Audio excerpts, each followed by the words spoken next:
wabarakatuh. Di dunia ini benar-benar bisa mencerminkan sebagai hamba Allah. Di dalam surat Al-Furqan, bagian akhir, itu disebutkan ciri-ciri dari hamba Allah. Ya. Wa ibadur rahmanil ladzina yamshuna 'alal ardi hauna wa idza khatabahumul jahiluna qalu salama, dan seterusnya. Di situ intinya ada 9 ciri dari hamba Allah.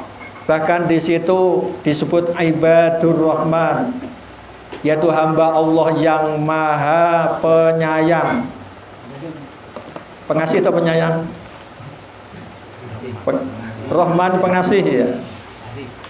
Jadi tanda-tanda dari hamba Allah yang maha pengasih, yaitu yang pertama adalah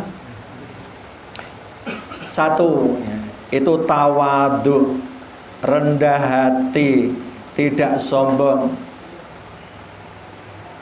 Di Quran disebutkan tadi ya, yamshuna 'alal ardi hauna. Itu artinya adalah berjalan di muka bumi ini dengan rendah hati, tidak sombong. Apa yang perlu kita sombongkan? Sebenarnya kita ini sangat lemah. Meskipun kita ini merasa pemilik diri kita, tetapi tidak bisa menguasai penuh diri kita. Buktinya kita tidak dibantu oleh benda mati. Kita ini juga bisa mati. Ini kan benda mati itu nggih? Nggih. Tapi masuk ke perut menjadi sehat.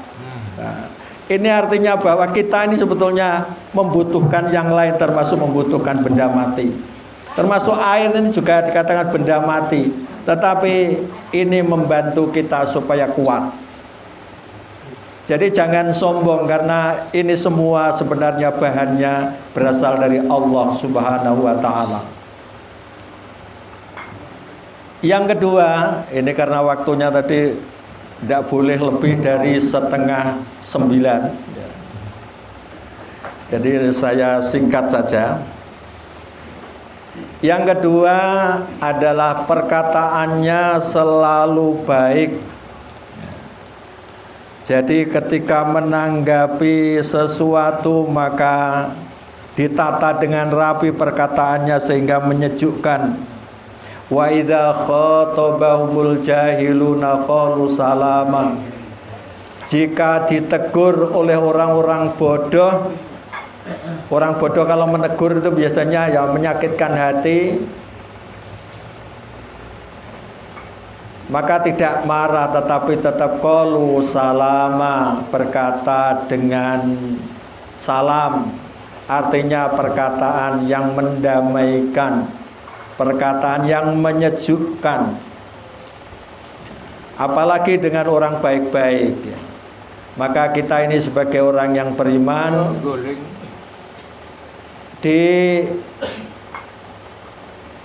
disuruh mengatur tata pembicaraan kita. Hendaknya yang kita ucapkan keluar dari mulut hendaknya yang baik. Jangan sembarang yang kita ucapkan. Jadi hendaknya yang kita ucapkan selalu menyejukkan, menyenangkan. Jadi termasuk mendamaikan, jangan sampai membuat orang lain sakit hati. Meskipun itu orang bodoh, meskipun yang dimaksud di bodoh di sini adalah orang yang bermaksud jelek, mengolok-olok kita, menjelek-jelekan kita. Kita tetap membalas dengan perkataan yang baik. Itulah perkataan Rasulullah Shallallahu Alaihi Wasallam. Sehingga dalam sejarah disebutkan Rasulullah di saat di dalam majelis, maka Rasulullah tidak pernah menjelek-jelekan orang, menjatuhkan nama orang. Yang ada semuanya diangkat, semuanya dipuji oleh Rasulullah Shallallahu Alaihi Wasallam, sehingga semua merasa senang dan bangga berada di majelis Rasulullah Shallallahu Alaihi Wasallam. Yang ketiga, orang yang menjadi hamba Allah itu adalah membiasakan sholat malam. Walladzina yabituna li rabbihim sujada wa qiyama. Di malam-malamnya digunakan untuk sujud juga berdiri. Ini artinya digunakan untuk sholat malam. Jadi membiasakan sholat malam. Apalagi kita ini ya sudah senior gitu ya. Jadi monggo kita biasakan. Karena pentingnya maka sholat ini harus kita tingkatkan. Jangan yang wajib saja, jangan yang wajib juga dilakukan di rumah, tapi hendaknya juga dilakukan secara berjamaah kecuali ada uzur. Ini saya ingin cerita ya, bahwa di Madinah itu orang kalau melaksanakan akad nikah itu di antara rukun nikah itu ada mantan laki-laki dan perempuan, ada wali, juga ada saksi. Ternyata ini yang unik, ini yang mungkin beda dengan di Madinah sana. Kalau di Madinah maka yang menjadi saksi nikah itu harus yang aktif sholat jamaah. Jadi yang tidak aktif sholat jamaah tidak dibolehkan menjadi saksi nikah. Ini yang cerita adalah Syekh Ali Jabir almarhum ya. Saya mendengarkan ceramahnya beberapa hari yang lalu. Jadi di Madinah tidak boleh. Bahkan saksi itu harus membawa surat dari imam masjid, surat pengantar dari imam masjid bahwa dia mengaktivis jamaah di masjid tertentu. Lah kalau kita ndak, biasanya orang terpandang kan gitu toh, tokoh, apalagi pejabat, ini sholatnya apik tora, jamaah tora, ndak dilihat. Nah, makanya sholat ini harus berkualitas ya, yang baik ya, berjamaah. Kualitas itu artinya kalau 5 waktu, dan sholat malamnya dirutinkan ya sebisa-bisanya kecuali ada uzur. Khususnya sholat malam yang terpenting namanya sholat witir. Jadi sholat malam itu yang terpenting, sholat witir. Menurut Imam Hambali sholat witir itu hukumnya wajib, dan yang lain enggak. Jadi kalau memang tidak bisa melakukan sholat yang lain, witir saja itu berarti sudah dianggap sholat malam. Sholat 2 rakaat tapi tidak ada witirnya itu masih belum sempurna ya. Jadi sholat witir meskipun 1 rakaat itu sudah dinyatakan sudah sempurna melakukan sholat malam. Karena berdasarkan pesan dari Rasulullah SAW, jika kamu takut akan kedatangan waktu subuh, boleh kamu sholat witir hanya 1 rakaat. Ini artinya bahwa sholat malam itu yang terpenting adalah witir. Tetapi yang baik adalah yang dibiasakan oleh Rasulullah, yaitu 11 rakaat. Kalau tidak bisa 11 ya witir saja. Kalau bisa meningkatkan lagi ya 2 ditambah witir, atau 4 ditambah witir, monggo. Jadi itu adalah kebiasaan dari ibadur rahman ya, itu alladzina yabituna li rabbihim sujada wa qiyama. Orang yang membiasakan malamnya untuk selalu sujud dan berdiri, artinya melakukan sholat malam. Berikutnya nomor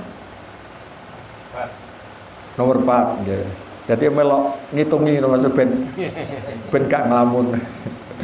Nomor 4 yaitu orang yang selalu takut kepada siksa Allah Subhanahu wa taala. Kalau bisa dengan selalu berdoa semoga dihindarkan dari siksa neraka. Karena firman Allah walladzina yaquluna rabbana nasrif anna adzab jahannam inna adzaba kana gharama. Ya Allah, Tuhan kami, jauhkanlah kami dari siksa neraka jahanam karena siksanya itu sangat mengerikan. Innaha sa'at mustaqarra wa muqama. Karena neraka jahanam itu tempat yang terburuk dan tempat tinggal yang paling jelek. Jadi selalu takut melalui doa-doa. Ya bisa menggunakan itu yang kita hafalkan ya tidak apa-apa. Kalau bisa ya ini juga sering dibaca Rabbana srif anna adzab jahannam inna adzaba kana gharama. Paling tidak sering membaca Rabbana atina fid dunya hasanah fil akhirati hasanah wa qina adzabannar. Wa qina adzabannar itu kan ada ya. Jauhkanlah kami atau peliharalah kami dari siksa neraka. Berikutnya yang kelima yaitu senang bersedekah sesuai dengan kemampuannya. Walladzina idza anfaqu lam yusrifu wa lam yaqturu wa kana baina dzalika qawama. Yaitu ketika berinfak tidak terlalu boros, tidak terlalu kikir, tetapi pertengahan antara itu. Ya bisa mengukur sendiri. Ibaratnya itu adalah seperti burung. Kalau burungnya burung besar, maka telurnya hendaknya juga besar. Kalau burung emprit, telurnya juga kecil. Tapi telur emprit ingin mengeluarkan besar, kira-kira bisa enggak? Enggak bisa ya. Bokongnya ya jebol tenan. Okay. Termasuk burung besar kok mengeluarkan telur kok kecil, kira-kira ditertawakan orang enggak? Manuk gedine nunduk cilik kan gitu ya. Jadi harus sesuai dengan kemampuannya. Ini artinya bahwa ya kita kalau memang belum diberi kaya ya tetap berusaha untuk infak. Kalau di masjid ya memasukkan ya mungkin kecil tidak apa-apa, tapi yang uangnya banyak perlu membawa uang yang lebih, jangan sama. Itulah makna sesuai dengan kemampuan.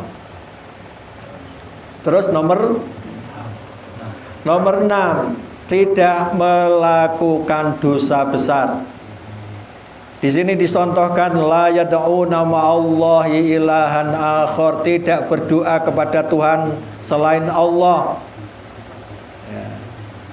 Artinya tidak syirik, karena syirik itu dosa besar. Wala yaqtuluna nafsal lati haramallahu illa bil haq, tidak membunuh orang. Ya. Yang ketiga wala yaznun, tidak zina. Berarti orang yang menjadi hamba Allah anti melakukan perbuatan dosa. Jadi penting sekali meninggalkan dosa besar ini ya. Dosa besar ini harus kita jauhi. Khususnya yang disebutkan ini tadi. Karena di dalam Al-Quran disebutkan orang kalau bisa menjauhi dosa besar, insya Allah dosa kecil ikut terhapus. In tajtanibu kaba'ira ma tunhauna nukaffir ankum sayyi'atikum. Kalau kamu bisa meninggalkan dosa-dosa besar, maka dosa kecil ikut saya hapus. Maka pelihara jangan sampai melakukan dosa-dosa besar. Tetapi orang yang baik tidak meremehkan dosa meskipun itu kecil. Karena kecil itu kalau banyak juga bisa menjadi besar. Jadi intinya jangan meremehkan, tetapi di dalam Al-Quran dijelaskan begitu. Yang penting hidup ini jangan melakukan dosa besar. Dosa besar itu apa? Berarti dosa besar adalah dosa yang disebutkan itu memang besar, seperti syirik atau durhaka kepada orang tua, atau memang dihukum dengan hukuman dunia, potong tangan, itu bagi mencuri atau korupsi ya. Itu berarti termasuk dosa besar. Termasuk dirajam, itu berarti zina. Jadi ada balasan di dunia, itu berarti dosa besar. Bapak Ibu yang kami hormati, selanjutnya Allah berfirman, barang siapa yang melakukan dosa besar itu dilipat gandakan dosanya, bahkan akan mendapatkan siksa yang pedih. Illa man taba, kecuali orang yang bertobat. Artinya meskipun dosa besar, asalkan mau tobat, termasuk tadi syirik tadi, diampuni oleh Allah. Selama tobatnya itu di dunia. Tapi kalau sudah mati baru tobat, itu tidak bisa dibersihkan. Dosa syirik itu tetap itu tidak bisa diampuni, khusus syirik ya. Tapi kalau selama di dunia ini sudah ditobati. Ya, ini dasarnya. Illa man taba wa amana wa amila sholihan faulaika yubaddilullahu sayyiatim hasanat. Jadi orang yang bertobat terus kemudian merubah menjadi amal soleh, maka amal-amal buruknya dihapus dan dicatat menjadi amal baik. Ini asalkan tobat. Tobat syaratnya harus berhenti, tobat harus menyesal, tobat tidak mengulangi lagi. Berikutnya yang ke 8. Masa was 8, 7 toh. Ya 7, ada 9 ini ya. Yang ke 7, tidak mendukung perbuatan dosa. Tidak mendukung perbuatan dosa. Tidak menjadi saksi dusta. La yashhaduna zur. Jadi saksi palsu. Ini jasa ini benar atau salah? Oh, benar ini, asli ini. Asli kalau memang tidak benar. Nah, begitu jadi saksi tapi saksi palsu itu jangan ya. Itu dosanya besar, termasuk saksi palsu. Makanya kita ini harus mendukung kebenaran, walaupun itu kadang-kadang merugikan diri sendiri, merugikan keluarga. Kita kalau menjadi saksi di pengadilan apa adanya, itulah yang menyelamatkan kita di akhirat. Karena kasihan yang salah itu tertawa, sementara yang benar di penjara. Itu lagunya siapa itu? Roma Irama. Saya tukang nyanyi Roma Irama sapa bisa. Pambari gitu. Makanya hafal ya. Ya, termasuk jadi wala yasaduna zur wa idza marru bil lagwi marru kirama. Jadi kalau ada tempat permainan, tempat dosa, dia itu tidak ikut nimbrung di dalamnya, tetapi dia lewat saja dengan menjaga kehormatannya. Jadi kalau ada main-main kok ikut nimbrung, meskipun tidak main, itu tergolong biasa, minimal setuju dengan perbuatan itu, ikut dosa. Jadi orang yang beriman tidak boleh kumpul-kumpul dengan kemaksiatan, tidak boleh kumpul dengan minum-minuman keras. Aku kok delok tok ora ngombe. Itu tidak boleh. Jadi apabila marru bil lagwi, lewat di suatu permainan, maksudnya ada suatu maksiat, marru kirama, dia lewat gitu saja, menjaga kehormatannya tanpa ikut berbuat maksiat, tanpa duduk bersama orang-orang yang melakukan maksiat. Cuma biasanya neneng wong rasani kita ini melu to ndak biasane. Ana ngrasani malah piye-piye kurung-kurungu ini. Biasa. ngono ternyata malah digongi. Akhirnya tambah dadi nek ngrasani. Mangkane ya jangan begitu. Yang baik apa menghentikan ketika ada yang mengomongkan kejelekan orang lain. Wis ora usah ngomong macam-macam. Awake dhewe loro mesti apik. Awake dhewe ketok apik mergo ditutupi karo Gusti Allah. Kan gitu ya mestinya. Ya kalau tahu diri kita yang sebenarnya, ya kita ini banyak dosanya, banyak salahnya. Cuma Allah banyak menutup kekurangan kita. Siapa yang menutup kekurangan orang Muslim nanti dosanya akan ditutup oleh Allah di akhirat nanti. Nah ini yang perlu kita jadikan prinsip kehidupan ini. Sekarang nomor 8 ya. Nomor 8 itu tidak menjadi orang dablek. Dablek. Ini bahasa Qur'annya gini. Walladzina idza dzukiru bi ayati rabbihim lam yakhiru 'alaiha summa wa umyana. Jadi dia ketika diingatkan dengan nasihat-nasihat ayat-ayat Al-Qur'an, dia tidak berlalu seperti orang yang tidak mendengar apa itu? Tuli. Dan tidak seperti orang yang buta tuli. Nek wong Jawa ngarani diwene nasihat ora dilebokno ning ati, mlebu kuping tengen, metu kuping kiwa. Dan tidak boleh begitu itu. Jadi hendaknya kalau itu nasihat datangnya dari Allah, kita ini perlu untuk memperhatikan. Walaupun belum bisa melaksanakan, tapi hendaknya yakin bahwa nasihat itu benar. Tetapi maksud ayat ini, kita ini segera mengikuti apa yang menjadi nasihat dari Allah Subhanahu wa taala. Dan yang terakhir nomor piro? 9 ya. Yaitu berusaha mewujudkan keluarga yang islami dengan selalu berdoa walladzina yaquluna rabbana hablana min azwajina wa dzurriyyatina qurrata ayun waj'alna lil muttaqina imama. Jadi tanda orang yang menjadi hamba Allah yang terakhir ini doanya itu tidak pernah dilepas. Rabbana hablana min azwajina wa dzurriyyatina qurrata ayun waj'alna lil muttaqina imama. Rabbana, wahai Tuhan kami, berilah lana untuk kami min azwajina wa dzurriyyatina, yaitu pasangan kami.